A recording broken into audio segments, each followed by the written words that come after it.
In this video, I'm going to show you how you can uninstall Dark Reader extension from your Chrome browser. If you find this video helpful, please like and subscribe to this channel. Alright, so the first thing you need to do is to go ahead and log into your Chrome browser. And once you are here, now you should see extension shortcut here.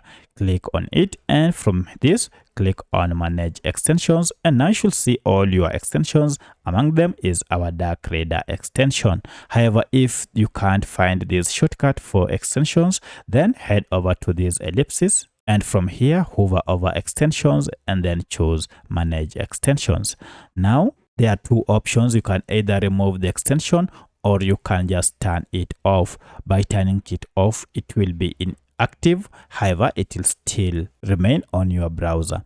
But should you want to completely remove it, then just go ahead and click on remove, then confirm by clicking on remove here. And by doing so, the extension will be removed from your browser. Now, if we go ahead and click on extensions again and then manage extensions, now you can see our Dark Reader extension has been removed. So that's how you can uninstall Dark Reader extension from your Chrome browser. If you have any other question, kindly let me know in the comment section. Otherwise, thanks for watching and let's meet in the next video.